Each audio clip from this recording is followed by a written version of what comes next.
Steve Hilton, thank you so much for being with us. Of course, great to be with you.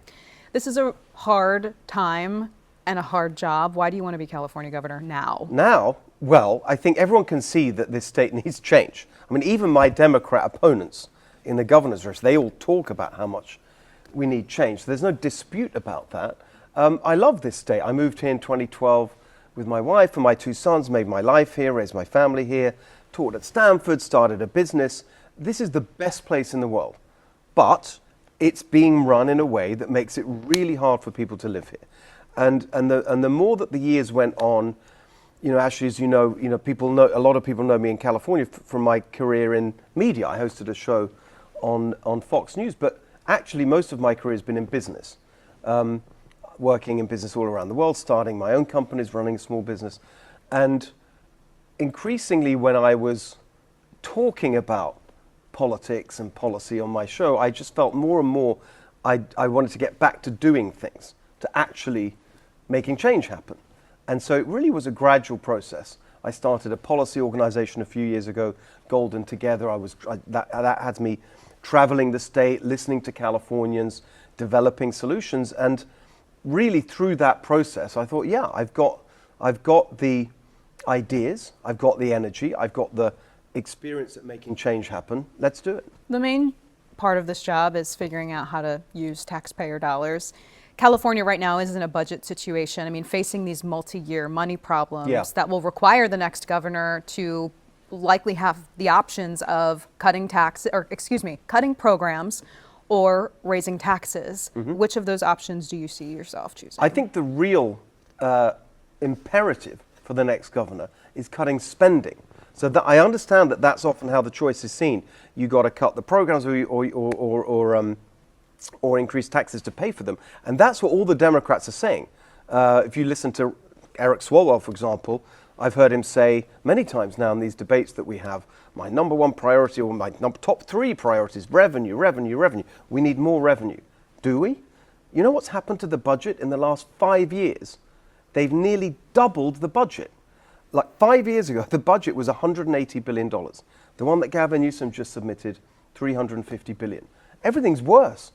Homelessness is worse. We have the highest poverty rate in the country, the highest unemployment rate.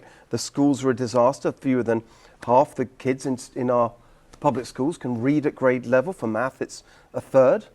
I mean, they've nearly doubled the budget and everything's worse. It's obvious that just spending more and more money isn't working.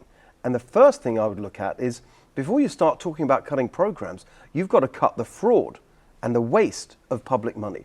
And one of the things that I've been doing in this campaign is not just talking about things, but doing things for real. I set up what we called CalDOGE, the California Department of Government Efficiency, 2 months ago now nearly. We are already doing the investigating, my team of volunteers, to find fraud. Where? What are you finding? Well, I'll give you we've published 3 reports, so I'll go through them very quickly. But the overall, our estimate of the total amount of fraud in the last 5 years is over $430 billion, and waste and abuse.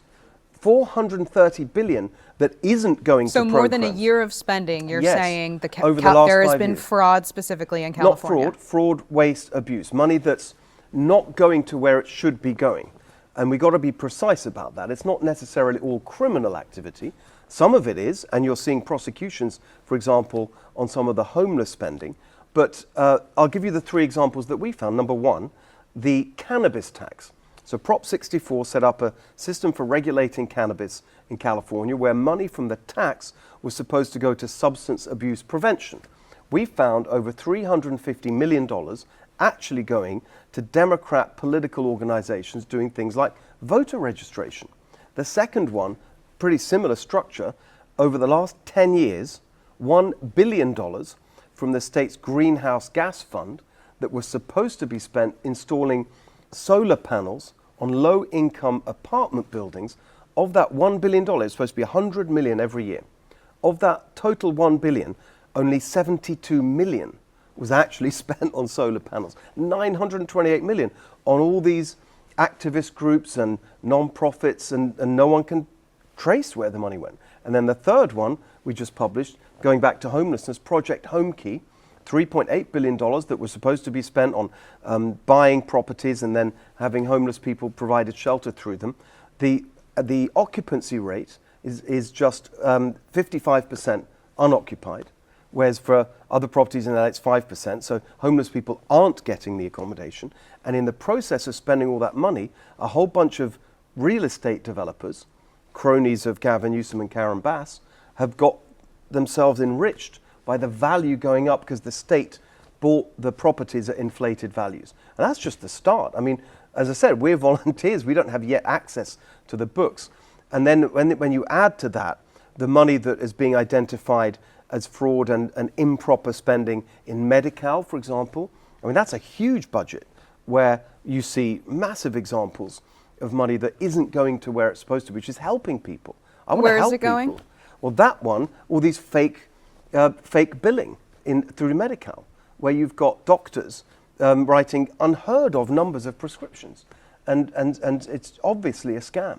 Now, but if you don't have access to the books, how do you know for sure? Well, that one was that particular example. You've had 2 reports now digging into that, and of course, the other connected part of that is the hospices, particularly in LA. You had Dr. Oz from the federal administration looking into that, and you had CBS News looking into that. So I think what's really happening here, and it's a very interesting moment, is that for 16 years we've had one-party rule in California. Democrats have run everything.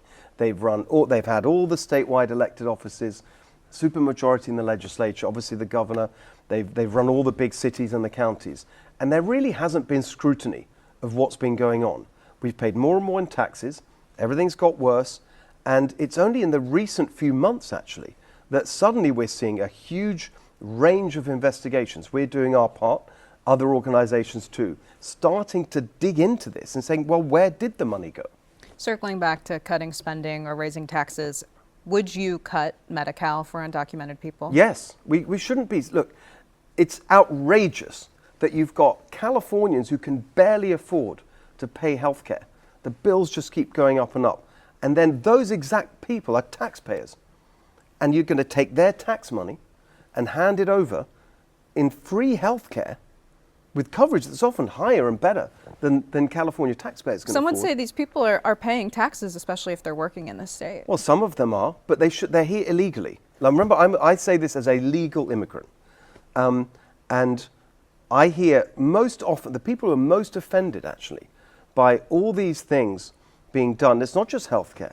I mean, you look at some of the places in our state, for example, Los Angeles, East Los Angeles. I remember a round table with families of all ages there, Mexican heritage, Mexican Americans, and some of them were people whose grandparents came, and they're all different stories, but they were united with what, and I asked them in a very open way. I didn't try and steer them in one direction or other.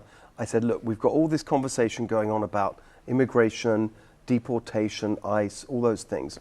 What do you think? And it was incredible to hear the real anger, actually, at what they perceived as unfairness. We came here the right way.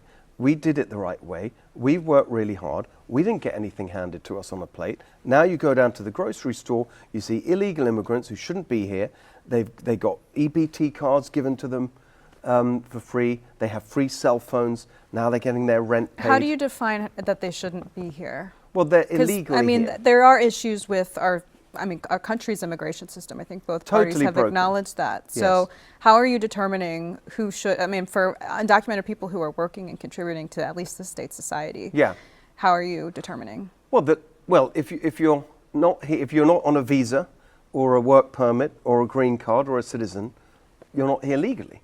So there's a legal definition. So it's not my determination, it's the federal immigration law that determines that. But I think you're completely right. Everyone can see, and it goes back a long way, at least 50 years, people would agree. We've had a completely broken immigration system. And we've ended up, especially in California, with a situation where you've got millions of people here illegally, living and working in the shadows, as some people describe it. And I think the idea that you've got mass law breaking, that's what it is. It's breaking the law. I mean, the clue is in the name. Illegal immigration. That's against the law. And the fact that we've in a way, tolerated mass law breaking on this scale, and it's become integrated into our economy and our society in this way, I think that's really corrosive of a society's basic values.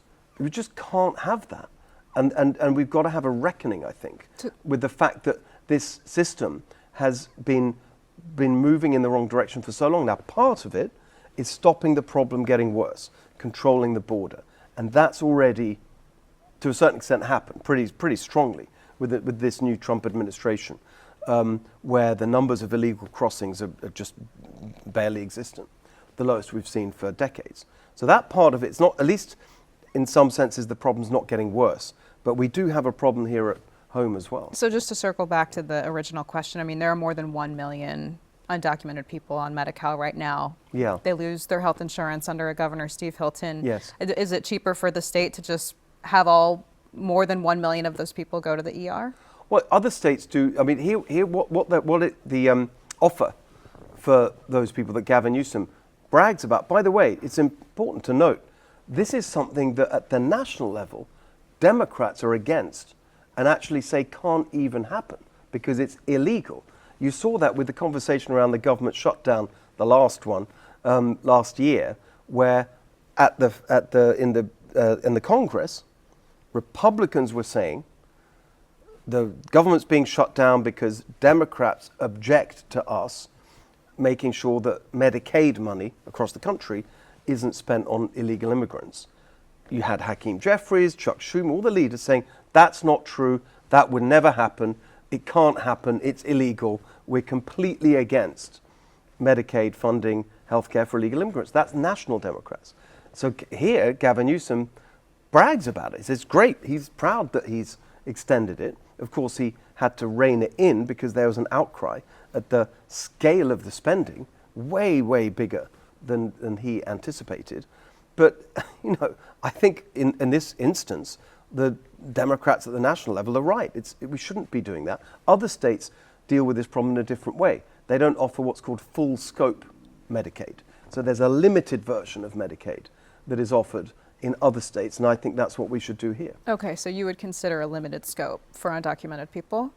Well, it's a limited. It's not the full scope Medicaid. Exactly. Sure. Okay. Other states do it that way. Okay. So you're not. So you wouldn't have the expansion that happened in. I would reverse, to be really clear. Yes, I would reverse all of the expansion that Gavin Newsom has put in over the last, was it 6 or 7 years, in stages. Okay. Switching gears to education, you mentioned this earlier. I mean, nearly half of the state's budget goes toward education, but we're seeing these teacher strikes. You mentioned the classroom performance issues in terms of students and their inability or they're struggling to read, do math, and science. How will you manage that as governor? So we've got to focus on the practical aspects of this. And again, I think it's really important to learn from other places that are doing a better job. And most places are doing a better job than California. I mean, look at the amount that's spent. We spend about I think the latest number is $27,000 a year per student in California public schools. The average private school fee in California is $19,000. So when you hear the teacher unions and others say, oh, we need more money, we've got a lot of money in the system, but it's not delivering the results. A lot of the time, I think that the conversation around schools gets a little distant from the immediate needs of kids and students in our classrooms today. And people talk about long-term changes like school choice, which I'm very much in favor of. But we got to do something about what's happening today. So one state that has done a really good job and it's got a lot of attention is Mississippi. Mississippi has shot up to the top of the rankings on schools by doing some simple practical things. Number one, everyone agrees that you can't learn if you can't read. And the plan that I put out actually before the attention Mississippi got in recent months, I did this last summer, is making sure that every student learns to read by the end of grade 3. If you can't read by the end of 3rd grade, you've not got the opportunity to learn properly in the rest of your education. And so we've got to make sure that happens. If it doesn't happen, then this is what Mississippi does. If you by the end of 3rd grade you don't read to the basic standards, they give you help over the summer, and test you again. And if you still can't read by the end of that extra help, you repeat the grade. And I saw Gavin Newsom asked about this recently, and he was very against it. He said, well, it's holding kids back. It's holding them back so they can learn to read and benefit from their education. And so that is a very simple change that we could and should make. Another one is making sure we're using the right techniques to teach kids to read. This is a debate that was going on in policy circles decades ago. What's the best way to teach kids to read? And there's a methodology called phonics. It's just literally a way of teaching kids to read that's been widely adopted in most places in the world. In California, most public schools don't use it. They use other systems that don't work, and you can see the results. So that's another change we can make. Make sure that phonics is the method we use to teach kids to read. Another thing is the importance of clarity and transparency and accountability about what's going on in the schools. The teacher unions over the years have tried to obscure the performance of individual schools and individual teachers. I think that's ridiculous. It's so important that we make sure that we've got the good teachers who are there are rewarded and encouraged, and we want to have more of them. But teachers who are not doing the job, they need to be removed from the system. We can't have them in front of kids year after year if they're not up to the job.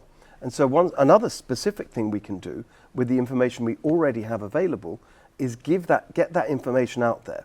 A letter grade, a simple letter grade for every school and every teacher. And if we see that a school is years in a row getting an F grade, failing, then we've got to make changes. Maybe replace the principal, maybe convert to a charter school. There's lots of things we could do. But you can't do any of that if you don't have the proper information about what's actually happening in the classroom. You have a lot of ideas on this as governor. There's a proposal right now from Governor Gavin Newsom to essentially strip the Department of Education from the elected position of superintendent, which California voters will choose. Mm-hmm. Is that something you're in favor of? Getting more power under the governor's office for education? Well, we've got a really great candidate for superintendent of education, Sonia Shaw, and I agree with her on many things. And so I'd love to see her in that role. And what my attitude is, in a way, I just want to make sure the changes happen, whether that's through the governor's office, Department of Education, the state superintendent's office. We've got to get the changes happen. So I'm more focused on the outcomes than the kind of how it's structured and organized in Sacramento. Switching gears, I think what everyone wants to know is how would a Governor Steve Hilton lower costs for Californians? Well, that is the focus of my entire campaign. So we're doing these town halls up and down the state. You've got hundreds of people coming each time. We've got a really great energy there. And the theme of it is one word, actually, Californable. My plan to make our state Californable. And the headlines are very simple. We can dive into the details if you like. But number one, we have to end the climate extremism on fossil fuels that have given us the gas prices that are the highest in the country. So stop the climate goals. Yeah. Like completely get rid of them. Well, no, you need common sense climate goals, not the extreme and totally insane climate goals. I'll give you an example right now, which is that in the name of climate, they've shutting down our California oil and gas production. So it's now about, we're now importing about 80% of the oil and gas that we use, even though we have abundant reserves here in California. That actually makes it more expensive. It means that because we are shipping it halfway around the world. For our number one provider of oil right now, it used to be California, used to be in state. I've been to the oil fields down in Kern County. Now it's Iraq. We are the number one buyer of oil from the Amazon rainforest. How does that help the climate? We're actually increasing carbon emissions because of this policy, because the super tankers that are shipping the oil, they run on the dirtiest fuel that we have, bunker fuel it's called. So number one, we're going to get rid of all of that. And the changes that I can make as governor include changes to the regulatory agency that regulates oil and gas production. So we open that up, so we increase our production here. That means the refineries, not all of them, but some of them it's too late to keep them open. Others, hopefully we can keep open because that will help. And so my goal is $3 gas. So that's the first line. We're going to $3 gas in California. So if we start drilling for more oil Yes. and we don't have that much refining capacity, and we've heard from the oil industry it's really expensive to try to get these refiners up and going again. How Yes. will you? Well, I'm in very do that? close conversation with them. I'm talking to them the whole time. They're very aware of my plans, and I'm getting their feedback on the plans because I want to make sure that we do. The whole point of this is to lower gas prices by reviving California production. There's a huge new discovery off the coast, Sable oil, which has been controversial in the last couple of weeks because the federal government has given the green light to sending oil through a pipeline there that Gavin Newsom and the Democrats here are dead against. That's now the second biggest oil reserve in America. It's huge for our future in California. Some critics would say Sable broke the law, though, however many years ago that stemmed from the closure. Well, you can argue about what happened in the past, but I'm interested in how do we get gas prices down? How do we create good jobs and opportunity for us in California? Also the tax revenue that comes from that. So I don't think there's a choice. Here's a very simple way of putting it. Surely it makes sense that as long as we are using oil and gas in California, let's, to the maximum extent we can, use California oil and gas before we import it from other countries. I think everyone would agree pretty much that that's a common sense position, and that would be my position, and that will really help us get gas prices down, along with some other changes like we've got to make some changes to what they now call the Cap and Invest program, the low carbon fuel standard. There's a huge amount of regulations that do nothing for the environment, do nothing to lower global temperatures, literally nothing. And yet all they're doing is causing massive pain, especially for working class Californians who have to drive their cars and trucks hours a day. They're the ones paying for all of this, not the climate warriors, tapping away at their MacBooks, working from home. It's working class Californians. And so that's the first point of my plan for making our state Californable is $3 gas. The second, electric bills. With gas, we have the highest cost in the country of any state. With electric, we're the highest everywhere except for Hawaii. Electric bills have more than doubled in the last 10 years. The direct result of Democrat climate policies, where they have, again, it flies in the face of common sense. We've got gas-fired power stations in California that could run on California natural gas that we produce here and provide us with affordable, reliable electricity. Instead, they're dialing that down so that the gas-fired power stations now only are there to provide backup for wind and solar. All the emphasis is on wind and solar. It's unreliable, incredibly expensive when you take all the costs into account, and it doesn't make sense. So if we make that change in a common sense direction to have, I don't want to see any more of these the windmill strategy in California is totally insane. But what about these companies that invested in all of that? I mean, under this promise that California was going in this direction, did you just say, sorry, you're out of luck, Well, hang on I'm a governor second. now? Well, the Democrats have no problem saying to the oil companies that they should shut down. I mean, look, we've got to do what's right for the people of California. Affordable, reliable electricity is a basic that we need for it's not just for people paying their bills at home, but all these other prices go up, all the other costs go up when energy costs are really high. Because, of course, that factors into construction costs, your grocery bill. We have the highest grocery bills in the country. Energy costs are a big part of that. So that's number two. So number one is $3 gas. Number two, if we do just the common sense things on electricity generation that other states do, we can get back to a more reasonable level. Now, as I said, we're more than double the national average. So my goal is cut your electric bills in half. The third one, we touched on it earlier, which is reducing spending so we can cut taxes. My priority there is, again, working class Californians who are really being hurt the most. And so my tax plan starts with your first 100 grand tax-free.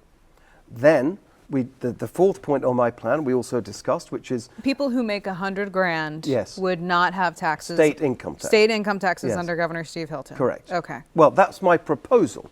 So that would be in my first budget, and that goes to the legislature. And as you know better than anyone, that's a whole process. But I'd love to see the Democrats stand against cutting taxes for working people. That would be an interesting one.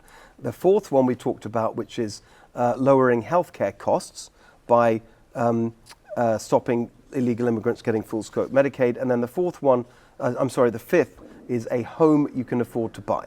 Now that is a massive issue, as you know. Some simple points on how I will reduce housing costs is, number one, the building codes, way too complicated. They get more and more onerous every year, makes the cost of construction much higher in California than in neighboring states. We can reform that.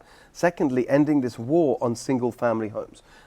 Right now, all of the policy of the government in California is about stopping any construction from happening outside of where we've currently got development going on. And that makes the cost of land that much higher because you're restricting where you can build.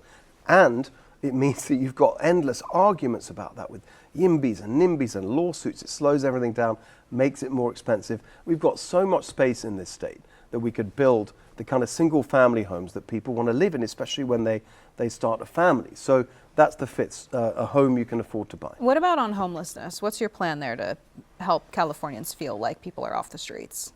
It's, first of all, you just got to acknowledge this is a massive scandal. I mean, people talk about the homelessness crisis. It's much worse than that. The fact that this has gone on for so long, it's shameful. I mean, you notice it when people come here from other states or from other countries, and stuff that we've almost taken for granted because we see it every day and it's become part of life. And you see it through the eyes of someone who's seeing it for the first time, and they just can't believe it. Like Gavin Newsom goes on about we're the fourth biggest economy in the world, everything's so great. Look at these third world scenes of squalor in our cities. It's totally unacceptable, all of it. And so he brags about we've reduced homelessness by 9%, which is a number that some dispute anyway. We should reduce it by 100%. It's unacceptable. And the first point in the plan is to enforce the law. Every homeless encampment that anyone watching will see, it's illegal. It's against the law to live and camp on the streets. And you've got to enforce the law. So you send them to jail? No, not at all. That's point number one, is remove the homeless encampments. If you're still there living in those conditions, you're never going to have the chance to get your life back on track. What chance do you have? But where do they go? Number two, we have to get people into treatment for the fact, because the data now shows, I've spent a lot of time working with some of the people who really doing the very, very difficult work of helping homeless people get their lives back on track. Over 80% of people experiencing homelessness either have drug or alcohol addiction. Now, it doesn't matter in a sense whether they became homeless because of their addiction or they became addicted because of being homeless. The fact is, as long as they're addicted, they're not going to get their lives back on track. Last year, the Democrat supermajority in the legislature passed a bill called the Sober Housing Act, which would have required that 10% of the state's homelessness budget be allocated to shelter where getting into drug or alcohol addiction treatment is a condition of the shelter. I want to see that at 100%. We have to get people off drugs and alcohol, and it cannot be optional. It has to be mandatory. Number three, mental health provision. I saw the governor talking about this, I think it was last week. It's a total scam what's been going on. He passed his flagship ballot initiative in March 2024, $6 billion or whatever it was, that was supposed to end this problem. It actually, that ballot initiative, which barely got through, actually cut mental health spending at the county level. You're talking about Proposition 1. Yes, yeah. Exactly, in March 24. So we've got to restore county budgets for mental health and increase provision there. And there's a very small, it's big, but technical change that needs to happen on homelessness when it comes to mental health. I mean, right now, again, it's barbaric what's going on. You talk to sheriffs, most county jails, a sheriff in one of the counties told me that half the people in his jails have severe mental health problems. Someone else told me that there's a way, if you want to know what's the biggest mental institution in the country, LA County Jail. It's outrageous. And the number of beds just isn't there. One of the reasons is that we've got this Medicaid reimbursement rule. It's called the IMD rule, Institutions of Mental Disease, which means that it's been there since the beginning of Medicaid, which means that you don't get reimbursed for mental health care provided in any facility with more than 16 beds. It's a very specific limit. The first Trump administration created a waiver from that program so that you could have modern, large-scale mental health facilities which are efficient and compassionate and treat people properly. And so imagine if hospitals couldn't have more than 16 beds, how inefficient that would be. So there's lots of things we can do to make sure that we increase capacity for people with severe mental health problems. Okay, we're running out of time, so I have a few quick questions for Okay. you. This one's an important one. How will you represent Californians who are not part of your political party? I'm here for every Californian. I mean, I think it takes me back to our very first conversation soon after I entered the race. And I said, my platform is not a partisan platform. It's very pragmatic. But do you want Donald Trump to endorse you? I've said I'd be honored to have his endorsement. I think he's got other things on his mind right now than the California governor's race. But my entire plan is non-ideological. It's $3 gas. Cut your electric bills in half. Your first $100,000 tax-free, a home you can afford to buy. These are things that are there for every Californian. And I have experience, most of my career, as I mentioned, was in business. I did work for a while in the government in the UK, senior advisor to the Prime Minister. He was a conservative Prime Minister, but it was a coalition government. And so I'm used to working across the aisle. I shared an office right next to the cabinet room with my opposite number from a different party. And so I think that the job is to make life better for everybody who lives in this state. And that will be how I operate as governor. What grade would you give Governor Gavin Newsom for his last 2 terms? F, the lowest possible. It's a total disaster. I mean, let's just go through it. Highest poverty rate, highest unemployment rate, highest cost of living. Just the grade. It's total failure on every front. 3 words for the future of California under a Governor Stephen Hilton. Californable.